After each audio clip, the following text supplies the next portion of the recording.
नमस्कार, आप देख रहे हैं आर्या न्यूज। मैं हूं आपके साथ पल्लवी सिंह। महाराष्ट्र में जीका वायरस का पहला मामला सामने आ गया है।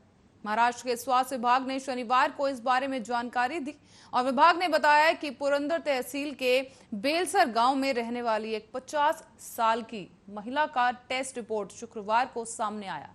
इस रिपोर्ट के मुताबिक वो जीका संक्रमण के अलावा चिकनगुनिया से भी पीड़ित थी। अधिकारियों ने जानकारी देते हुए आगे बताया है कि यह मामला लगातार सामने आते रहे हैं और लेकिन घबराने की जरूरत नहीं है। ऐसे में राज्य के स्वास्थ्य विभाग ने यह भी जानकारी दी कि संक्रमित पाई गई महिला मरीज पूरी तरह से ठीक हो गई है। उसमें और उसके परिवार के सदस्यों में कोई भी लक्षण देखने को नहीं मिला। प्रेस को दिए गए एक बयान में भी ये कहा गया है कि 5 मरीजों के नमूने 16 जुलाई को एनआईवी पुणे में भेजे गए थे। इनमें से 3 नमूनों में चिकनगुनिया पाया गया था। एनआईवी की टीम ने 27 से 29 जुलाई के बीच बेलसर और पिरंचे गांव का दौरा किया। इस दौरान 41 संदिग्ध मरीजों के ब्लड सैंपल लिए गए और इनमें से 25 में चिकनगुनिया, 3 में डेंगू और 1 में जीका वायरस का मामला पाया गया है। गौरतलब है कि केरल में जीका वायरस के अब तक 63 मामले सामने आ चुके हैं। बीते शनिवार को ही जीका वायरस के 2 नए मामले मिले। केरल की स्वास्थ्य मंत्री वीना जॉर्ज ने कहा कि केरल में शनिवार को एक नाबालिग समेत 2 और लोगों को जीका वायरस संक्रमण का खतरा बताया गया है, जिससे राज्य में कुल संक्रमितों की संख्या बढ़कर के 63 हो गई है। राज्य में जीका वायरस की रोकथाम के लिए लोगों को उचित निर्देश भी दिए गए हैं।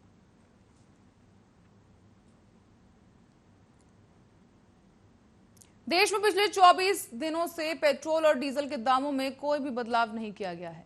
साथ ही आपको बता दें कि हालांकि इससे पहले अब पेट्रोल डीजल के दाम करीब रोजाना बढ़ते हुए दर्ज किए गए थे।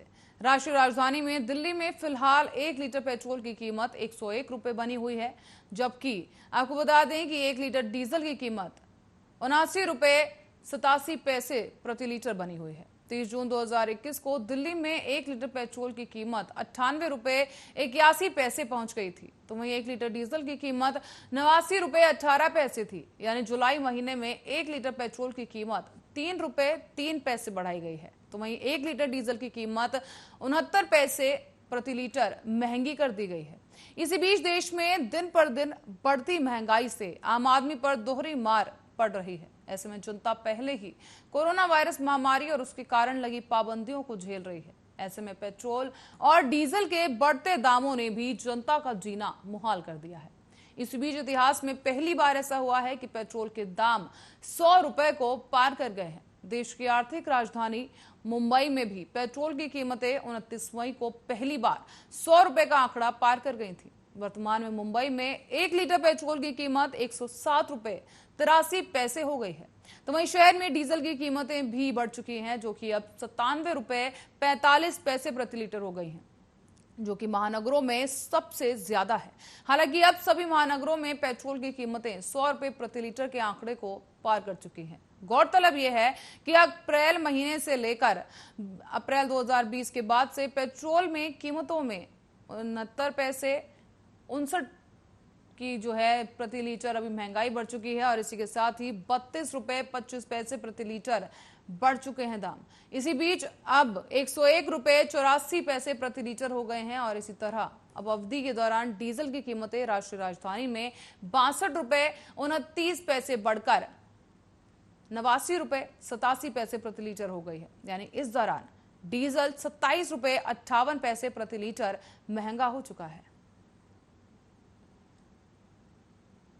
बिहार के हाजीपुर में दूल्हे की गाड़ी से किन्नरों को बख्शीश मांगना शनिवार को महंगा पड़ गया है। सराय थाना क्षेत्र के एक पेट्रोल पंप पर पिटाई और हंगामे का एक पूरा मामला सीसीटीवी में कैद हो गया है। बता दें कि पेट्रोल पंप पर हंगामा कर रहे किन्नरों को पंप के कर्मचारियों और बारातियों ने लाठी डंडों से पीटकर अधमरा कर दिया है। विवाद इतना बढ़ गया कि पुलिस बुलानी पड़ गई और ऐसे में मौके पर पहुंची पुलिस ने इस पूरे मामले को शांत करवाया है। इसके बाद घायल किन्नरों को अस्पताल भेज दिया गया। दरअसल पूरा मामला हाजीपुर सराय थाना क्षेत्र के टोल प्लाजा और पेट्रोल पंप का बताया जा रहा है, जहां पर शनिवार की शाम 5 बजे के करीब दूल्हे की गाड़ी बारातियों के साथ जा रही थी। जब दूल्हे की गाड़ी सराय टोल प्लाजा पर पहुंची तो कुछ किन्नरों ने बख्शीश मांगने के लिए उन पर दबाव बनाया। साथ ही किन्नर दौड़कर गाड़ी के पास पहुंचे और बख्शीश मांगने लगे और इसी बीच किन्नर ताली बजाने के अंदाज में बख्शीश मांगते नजर आए, लेकिन दूल्हे ने बख्शीश देने से इनकार कर दिया। इसके बाद भी किन्नर गाड़ी के आगे ताली बजाते हुए बख्शीश मांगते रहे। देखते ही देखते दूल्हे की गाड़ी ने किन्नरों को धमकाकर भगा दिया। इसके बाद आपको बता दें कि किन्नरों ने दूल्हे की गाड़ी का पीछा करते हुए एक पेट्रोल पंप पर गाड़ी को रोक लिया और इसके बाद यहां हाई वोल्टेज ड्रामा देखने को मिला है। यहीं पर पेट्रोल पंप कर्मचारियों और बारातियों के बीच भिड़ंत हो गई और किन्नरों की पिटाई कर दी गई। लाठी डंडों से और पत्थरबाजी मारकर किन्नरों की पिटाई की गई है। गुस्से में किन्नरों ने पेट्रोल पंप मालिक को धमकी देते हुए कहा कि अगर साथी किन्नर को कुछ हुआ तो इसकी जिम्मेदारी उसकी होगी। हालांकि पेट्रोल पंप के संचालक की ओर से इलाज के लिए 10,000 रुपए देने की बात कही गई है।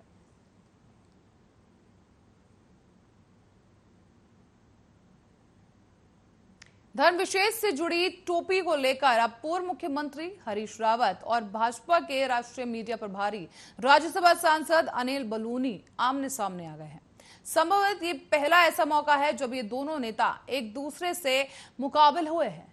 ऐसे में हरीश रावत ने जहां भाजपा के बड़े नेताओं स्वयं अटल बिहारी वाजपेयी और प्रधानमंत्री नरेंद्र मोदी, रक्षा मंत्री राजनाथ सिंह समेत कई के टोपी पहने चित्र को अपनी फेसबुक वॉल पर अपलोड करके भाजपा नेताओं से पूछा है कि इस टोपी के पहनने के बाद मुझे मौलाना हरीश रावत कहा गया है और जब भाजपा वालों ने पहनी तो कोई कुछ नहीं बोलता।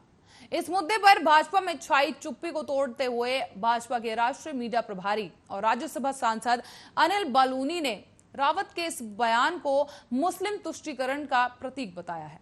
उन्होंने ये भी कहा कि जुम्मे की नमाज के लिए सरकारी कर्मचारियों की छुट्टी भाजपा सरकार ने नहीं, हरीश रावत की सरकार ने की थी और अब एक बार फिर से मुस्लिम तुष्टीकरण में हरीश रावत अपने लिए संजीवनी की तलाश कर रहे हैं।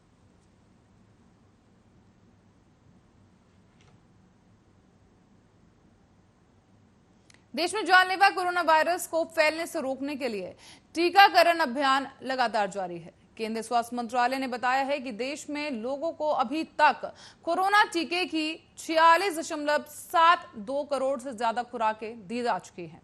कल टीके की कुल संख्या 53,72,302 थी और इसके साथ ही आपको बता दें 38,000 लोगों को यह खुराक दी गई है और इसके साथ साथ दूसरी खुराक भी ज्यादातर लोगों को दी जा चुकी है। साथ ही आपको बता दें कि जून और मई महीने के मुकाबले जुलाई में वैक्सीन की जो प्रक्रिया है काफी तेज देखने को मिली है। कितनी डोज दी गई आपको बताते हैं कि देश में 31 मई तक वैक्सीन की 21,61,54,129 डोज लगाई गई। इनमें से 16,86,13,371 लोगों को पहली डोज लगाई गई, जबकि 4,45,44,758 लोगों को कोरोना वैक्सीन की दूसरी डोज लगाई गई है। देश में 30 जून तक वैक्सीन की 33,54,69,340 डोज लगाई गई थी। इनमें से 9,14,62,606 लोगों को पहली डोज लगाई गई, जबकि 21,77,618 लोगों को कोरोना वैक्सीन की दूसरी डोज लगाई गई है। देश में 31 जुलाई तक वैक्सीन की 46,72,59,775 डोज लगाई गई। इनमें से 15,52,16,851 लोगों को पहली डोज लगी, जबकि 85,77,075 लोगों को दूसरी डोज लगाई गई। यानी सिर्फ जुलाई महीने में 13,17,90,435 खुराकें दी गई हैं, जबकि जून महीने में 12,23,15,211 डोज दी गई थी। इसी बीच मई महीने के आंकड़े पर नजर डालें तो करीब 6,31,33,481 डोज दी गई है।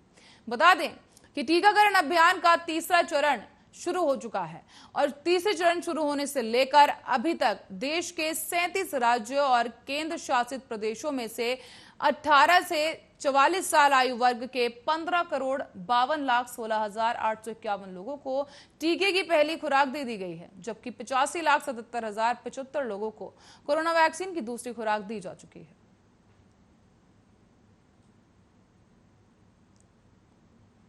कृति सेनन इन दिनों में हाल ही में आई अपनी फिल्म मिमी को लेकर सेंसेक्स को एंजॉय कर रही हैं। बता दें कि इस सक्सेस को एंजॉय करते हुए कृति सेनन काफी खुश नजर आ रही हैं। फिल्म कृति को एक सैरोगेट मदर के रूप में दर्शाया गया है। फिल्म सैरोगेसी के बारे में बात करती है और कृति सेनन ने अपनी फिल्म में दमदार परफॉर्मेंस से ऑडियंस का दिल जीत लिया है। साथ साथ क्रिटिक्स का भी कृति ने दिल जीत लिया है। कृति इस बार इस फिल्म में असमानता के बारे में पूछा गया क्योंकि एक्टर को एक्ट्रेस से ज्यादा मुकाबले में पेमेंट दिया जाता है और इस पूरे मामले पर कृति ने कहा कि हाँ, जब मैं लीड रोल में हूं या सारे कैरेक्टर मेरे आसपास घूमते हैं तो मेरे ऊपर ज्यादा से ज्यादा प्रोड्यूसर निर्माता होंगे जो मुझ पर फिल्म बैंकिंग का विश्वास महसूस करेंगे। कृति ने आगे कहा कि मुझे लगता है कि ये एक सर्कल है, ये फीस में असमानता को भी लाएगा। मुझे लगता है कि जीवन में इस तरह आप बढ़ते हैं। केवल एक चीज जो मैंने पॉइंट की थी कि एक जब फिल्म में पुरुष और एक महिला कलाकार के समान भूमिका होती है तो मुझे ऐसा लगता है कि फिल्म हिट करने या सक्सेस दिलाने की जिम्मेदारी अकेले उन्हें साबित करने की जरूरत नहीं होती। जबकि इसके आगे कृति ने कहा है कि कहीं ना कहीं महिलाओं को कभी कभी इस तरह की फिल्मों से उन्हें और ज्यादा साबित करना पड़ता है, जो कि मुझे लगा है और ऐसा लगता है कि ये बहुत अजीब अंतर है, लेकिन मुझे लगता है कि हम धीरे धीरे बढ़ रहे हैं और चीजें बदल रही हैं। पितृसत्तात्मक मानसिकता इतनी सामान्य है कि इसे बदलने में और थोड़ा समय लग सकता है।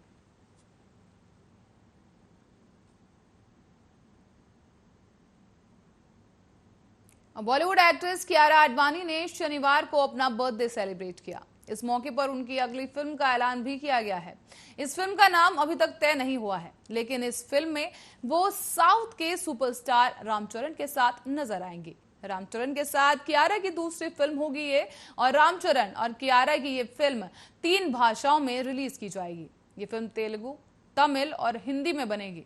कियारा की ये तीसरी फिल्म तेलुगु फिल्म है जो कि वो रामचरण के साथ करने जा रही हैं और इससे पहले वो महेश बाबू के साथ भारत आने नेनू और रामचरण के साथ विनय विधेया राम में दिखाई दी थी। Production company Shri Venkateshwara creations ने कियारा आडवाणी और डायरेक्टर शंकर समुद्र के साथ आने वाली इन तस्वीरों को शेयर भी किया है और इन तस्वीरों को शेयर करते हुए उन्होंने लिखा कि सुपर एक्साइटिंग जर्नी में हमें ज्वाइन कर रही हैं टैलेंटेड और गॉर्जियस कियारा आडवाणी। आपका स्वागत है और इसके साथ ही हैशटैग के साथ हैप्पी बर्थडे कियारा आडवाणी भी लिखा गया। इस फिल्म को साइन करने के बाद एक बार फिर एक बयान में कियारा आडवाणी ने कहा कि यह निश्चित रूप से अब तक के सबसे अच्छे जन्मदिन गिफ्ट में से एक है। मैं अपनी फिल्म इंडस्ट्री के प्रसिद्ध और अनुभवी शख्सियत के साथ काम करने के लिए एक्साइटेड होने के साथ साथ नर्वस भी हूं। मैं शूटिंग शुरू होने का बेसब्री से इंतजार कर रही हूं और उम्मीद करती हूं कि इस अतुल्य अवसर का स्क्रीन पर शानदार ट्रांसलेट किया जाएगा। एसएस राजामौली के आरआर की शूटिंग पूरी करने वाले रामचरण पहली बार शंकर के साथ काम कर रहे हैं। इस फिल्म के साथ ही शंकर भी तेलुगु फिल्म इंडस्ट्री में कदम रखने जा रहे हैं।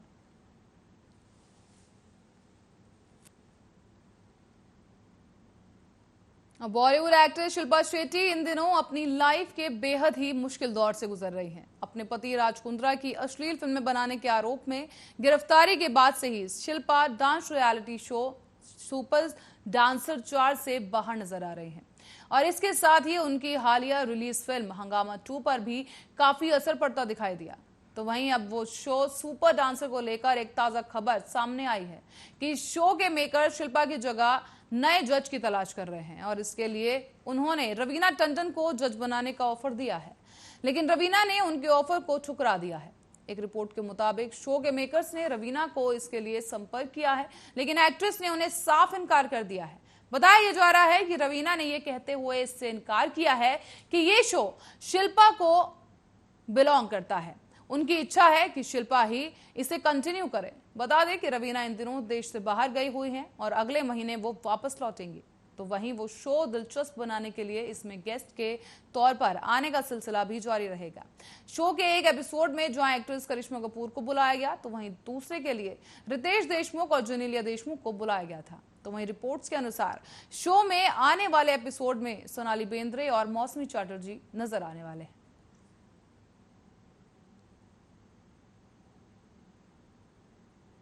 और अफगानिस्तान के कांधार एयरपोर्ट पर रॉकेट से हमला कर दिया गया है। मीडिया रिपोर्ट्स के मुताबिक एयरपोर्ट पर 3 रॉकेट दागे गए और इनमें से 2 रनवे पर गिरे, जो कि ब्लास्ट हो गए। एयरपोर्ट के चीफ मसूद पुश्तून ने एक जांच एजेंसी को बताया है कि एयरपोर्ट ठीक करने का काम किया जा रहा है और रविवार शाम तक काम पूरा होने की उम्मीद भी जताई गई है। बता दें, शनिवार को देर रात हुए इस हादसे में फिलहाल किसी की जान जाने की खबर सामने नहीं आई है और हमले के पीछे तालिबान का हाथ माना जा रहा है, क्योंकि ऐसे समय में यह हादसा हुआ जब तालिबान के लड़ाके इस जगह पर घेराबंदी किए हुए हैं और सुरक्षा बलों के साथ तालिबानी जो सैनिक हैं उनकी जंग भी जारी है। ऐसे में कांधार अफगानिस्तान का दूसरा बड़ा शहर है और यहां पर हवाई अड्डे के उपयोग में अफगानिस्तान की सेना के लिए हथियार और रसद भेजने का काम किया जाता है। इसीलिए तालिबान इस एयरपोर्ट पर कब्जा कर अफगान सेना को मिलने वाली मदद को रोकना चाहता है। पिछले 2 से 3 हफ्तों में तालिबान ने इस इलाके में हमले भी बढ़ा दिए हैं।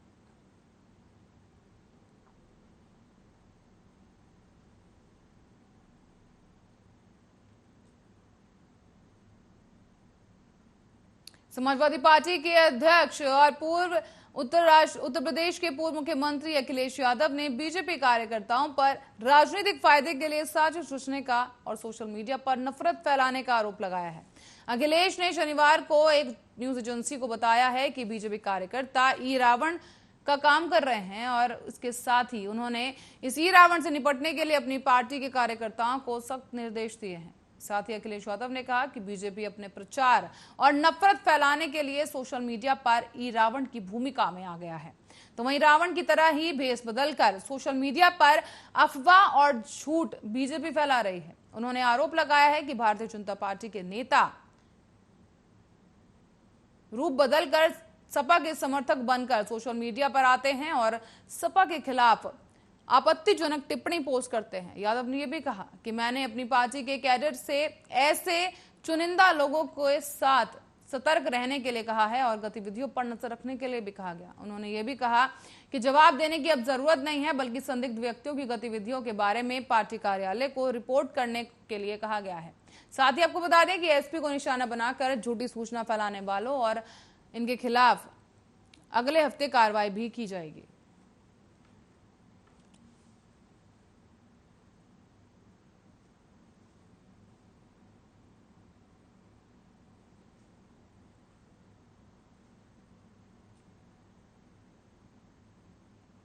कोरोना की तीसरी आहट के बीच अब शनिवार को देश में कोरोना के 41,786 नए मामले दर्ज किए गए। कोरोना संक्रमण के चलते 542 मरीजों की जान चली गई, जबकि 39,304 लोगों ने संक्रमण को मात दे दी है। तो वहीं अब एक्टिव मामलों की संख्या बढ़कर के 4,04,804 हो गई है। इसके साथ ही देश में कोरोना के कुल आंकड़े 3.16 करोड़ सामने आने लगे हैं, जबकि अब तक कुल 3.08 लोग रिकवर कर चुके हैं। जबकि इसके साथ ही आपको बता दें, केंद्रीय स्वास्थ्य मंत्रालय के मुताबिक देश में पिछले 24 घंटे में कोरोना के 41,831 नए मामले सामने आए, जबकि 39,258 कोविड मरीज ठीक हुए हैं। इस दौरान कोविड मरीजों के ठीक होने की तुलना में नए कोरोना मामलों की संख्या अधिक है। ऐसे में भारत में कोरोना मरीजों के ठीक होने की अब राष्ट्रीय दर 97.36% हो गई है। इसी बीच देश में कोरोना संक्रमण के बढ़ते मामलों में एक बार फिर से भयावह मामले सामने आने लगे हैं। ये आंकड़े काफी डराने वाले हैं और दक्षिणी राज्य केरल से पिछले कई दिनों से प्रतिदिन 20,000 से ज्यादा कोरोना के नए मामले सामने आ रहे हैं। तो वहीं महाराष्ट्र और तमिलनाडु में भी केसों की संख्या बढ़ चुकी है और कोरोना की दूसरी लहर में देश भर में मची तबाही को देखते हुए केंद्र सरकार सतर्क हो चुकी है। ऐसे में केंद्रीय स्वास्थ्य मंत्री ने राज्यों से उन सभी जिलों में सख्त प्रतिबंध लगाने के लिए कहा है जहां कोरोना की पॉजिटिविटी रेट 10% से ज्यादा है।